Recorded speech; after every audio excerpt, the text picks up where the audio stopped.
Special theory of relativity থেকে এই প্রশ্নটি জানতে চেয়েছিল, an electron is moving with a velocity of 0.85 c in the same direction as that of a moving photon. The relative velocity of the electron with respect to the photon is.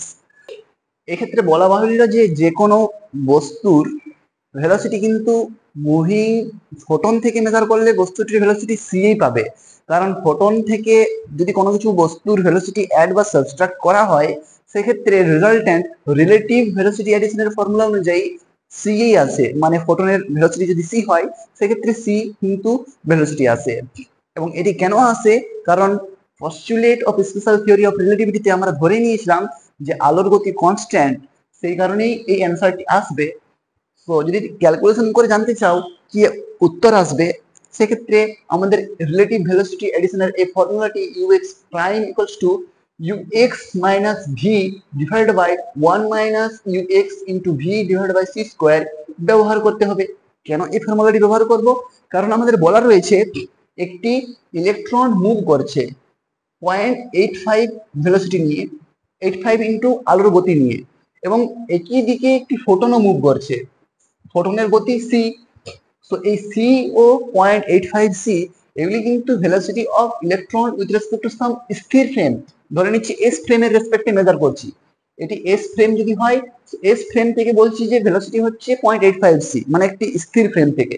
এরপর যদি আমরা ফোটনেরও গতি measure করি C, সেটিও কিন্তু velocity of the photon with respect to some স্থির S frame. এক্ষেত্রে যখন আমরা ফোটন থেকে মেজার করব সেক্ষেত্রে আমাদেরকে ফোটনের সঙ্গে একই ভেলোসিটি নিয়ে চলতে থাকা একই দিকে একটি ফ্রেমের কথা মাথায় আনতে হবে। তো ধরে নাও এস প্রাইম একটি ফ্রেম যেটি সি গতি নিয়ে ফোটনের সঙ্গে মুভ করছে, সেই ক্ষেত্রে আমরা এস প্রাইম ফ্রেম থেকে যে ভেলোসিটি মেজার করব এই ইলেকট্রনটির সেটি হবে ফোটন থেকে, মানে ফোটনের রেসপেক্টে ইলেকট্রনটির ভেলোসিটি। এবং এস প্রাইম ফ্রেম থেকে যখন আমরা এস ফ্রেমের ভেলোসিটি নির্ণয় করি সেক্ষেত্রে মানে এস ফ্রেমে একটি মুভিং অবজেক্ট যদি ইউ এক্স ভেলোসিটি নিয়ে যায় এবং এস প্রাইম ফ্রেম এস ফ্রেমের রেসপেক্টে কেবলমাত্র ইউ এক্স অ্যাক্সিস বরাবর মুভ করে, সেক্ষেত্রে এই এস প্রাইম ফ্রেম থেকে ওই মুভিং অবজেক্টের ভেলোসিটি ইউ এক্স প্রাইম দেখতে পাই আমরা, যেটি এই ইউ এক্স এর সঙ্গে এইভাবে রিলেটেড। এক্ষেত্রে যদি আমরা দেখি ইলেকট্রনটির ভেলোসিটি সেটি ইউ এক্স হবে, এবং যে ফোটনটির কথা আমরা বলছি সেই ফোটনটির সঙ্গে সমান গতিতে চলতে থাকা ফ্রেম এস প্রাইম নেওয়ার কারণে এই ফ্রেমটির গতি ভি হবে। ভি এখানে সি বলা রয়েছে, অর্থাৎ এই সি। তাই আমরা যখন এখানে ইউ এক্স এবং ভি এর ভ্যালু পুট করব সেগুলি হবে 0.85 times C minus velocity of the frame that is C. এক্ষেত্রে ফোটনটির যেদিকে যাচ্ছে এবং ইলেকট্রনটি সেদিকেই যাচ্ছে, সেই কারণে ইউএক্স যদি পজিটিভ হয় ভিও কিন্তু পজিটিভ। আমরা যে কোনো একটি দিককে পজিটিভ দিক এবং উল্টো দিকটিকে নেগেটিভ দিক ধরতে পারি। তো এক্ষেত্রে দেখছি যে ইউএক্স পজিটিভ নিয়ে নিচ্ছি 0.85, সেক্ষেত্রে ভি হচ্ছে প্লাস সি, আগে মাইনাস সাইন থাকার কারণে সেটি মাইনাস সি হয়ে যাচ্ছে। এরপর 1 মাইনাস যখন আমরা 0.8c টাইমস সি মাল্টিপ্লাই করব, সো 1 মাইনাস 0.85 সি ইন্টু আবার সি, নিচে সি স্কোয়ার।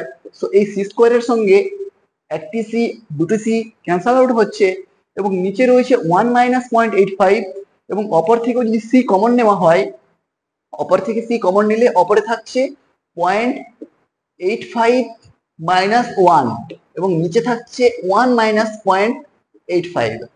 এক্ষেত্রে অপর নিচে এই টার্ম দুটিকে ক্যান্সেল আউট করার জন্য আমাদেরকে মাইনাস কমন নিতে হবে। তো মাইনাস যখনই কমন নিচ্ছি তখনই অপরের নিচের দুটি টার্মটি ক্যান্সেল আউট হয়ে যাচ্ছে, অর্থাৎ অপরে আসছে 1 মাইনাস 0.85 এবং নিচেও আসছে 1 মাইনাস 0.85।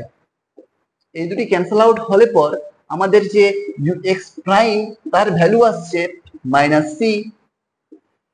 এবং এটি প্রশ্নে জানতে চেয়েছে যে ফোটন থেকে দেখা ভেলোসিটি ইলেকট্রনটি কত হবে, সেটি আমরা পেয়ে গেলাম মাইনাস সি। অপশন দেখি কোন অপশনে মাইনাস সি রয়েছে।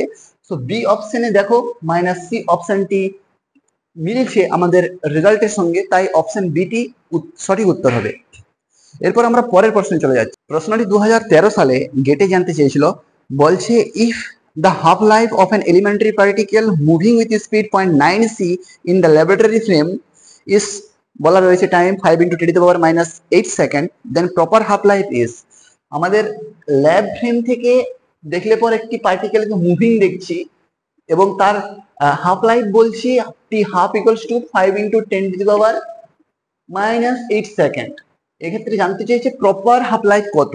যেহেতু ল্যাব ফ্রেম থেকে আমরা পার্টিকেলটিকে মুভিং দেখছি এবং যে কোনো একটি স্থির অবজারভার যদি মুভিং অবজেক্টকে দেখে, সেক্ষেত্রে ওই অবজেক্টের যে টাইম সেটি কিন্তু ডাইলেট হয়ে যায়, মানে সেটি ইমপ্রপার টাইম হয়ে যায়। অর্থাৎ এটি কিন্তু ইমপ্রপার টাইম। ইমপ্রপার টাইম থেকে প্রপার টাইম পেতে গেলে কি করতে হবে, সেই যে ফ্রেম থেকে আমরা দেখছি সেই ফ্রেমটিকে চেঞ্জ করতে হবে। মানে যে পার্টিকেলের সময়ের কথা আমরা বলবো, সেই পার্টিকেলের সঙ্গে সমান গতিতে চলতে থাকা একটি ফ্রেম কনসিডার করতে হবে আমাকে। তো এক্ষেত্রে সেটি না করে যদি আমরা জাস্ট এই টি হাফকে গামা দিয়ে লরেন্স ফ্যাক্টর দিয়ে ডিভাইড করে দিই, কারণ প্রপার যে টাইম সেটি কিভাবে রিলেটেড, সেটি হচ্ছে গামা টাইম যদি প্রপার টাইম করি সেটি হচ্ছে ইমপ্রপার টাইম। এক্ষেত্রে প্রপার টাইম টি জিরো হাফ আমাদের জানতে চেয়েছে প্রশ্নে এবং টি হাফ জানা আছে। তো এই টি হাফ ডিভাইড বাই গামা যখন করব, অর্থাৎ 5 × 10⁻⁻8 ডিভাইড বাই গামা, এটিই কিন্তু হবে প্রপার টাইম। এক্ষেত্রে ভেলোসিটি বলা রয়েছে 0.9 সি। 0.9 সি ভেলোসিটির জন্য লরেন্স ফ্যাক্টর কি হওয়া উচিত, Lawrence factor 1/√1 - v² divide by c²। যেহেতু ল্যাব ফ্রেমের রেসপেক্টিভ ভেলোসিটি বলা রয়েছে 0.9 সি, তাই এখানে 0.9 এর স্কোয়ার মানে 9×81 × c²। তো c² অপর নিচের সঙ্গে ক্যান্সেল আউট হবে। তাই এক্ষেত্রে 0.81 - 1, অর্থাৎ এই ক্যালকুলেশনটি করলে যে গামা পাবো সেটি আমি ক্যালকুলেটর দিয়ে বলে দিচ্ছি।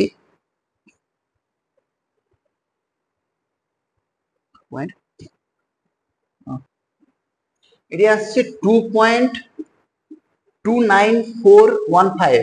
সো এই 5কে যদি আমরা এই টার্মটি দিয়ে ডিভাইড করি, সেক্ষেত্রে আমাদের যে সময় আসে সেটি হচ্ছে 5 ডিভাইড বাই 2.1,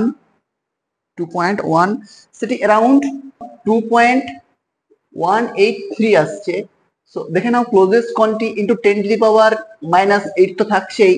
সো আমাদের অপশন, এখানে অপশন কিছু দেওয়া নেই, জাস্ট ইন্টু 10⁻8 এর টার্মে চেয়েছে। সো 2.138 এটি হবে আমাদের অ্যান্সার। এরপর হোমওয়ার্ক হিসেবে একটি প্রশ্ন দিতে চাই। প্রশ্নে বলছে, প্রশ্নটি তোমাদের স্ক্রিনে রইলো, একবার পরেও শুনিয়ে দিই। In an inertial frame S, two events A and B take place at c ta equals to 0, ra equals to 0, and event 2 বলছে c t b ইভেন্টের জন্য ct কোঅর্ডিনেট হচ্ছে সেটি হচ্ছে 0 এবং আর যে কোঅর্ডিনেট পজিশন সেটি হচ্ছে -2y respectively. The time at which this event take place in frame S prime moving with speed 0.6 c y cap with respect to S are given by. S prime frame থেকে জানতে চেয়েছে event দুটি কখন ঘটবে, যদি আমাদের S frame থেকে জানা থাকে। এই প্রশ্নটি বাড়িতে করার চেষ্টা করো এবং যদি আগের দুটি প্রশ্নে কোথাও অসুবিধা থেকে থাকে সেটি কমেন্ট করে জানাও। এবং ভিডিওটি ভালো লাগলে অবশ্যই ভিডিওটি লাইক করো, চ্যানেলটি সাবস্ক্রাইব করো, নোটিফিকেশন বেল অন করে দাও পরের ভিডিও পাওয়ার জন্য। ততক্ষণ পর্যন্ত পড়তে থাকো। Thank you.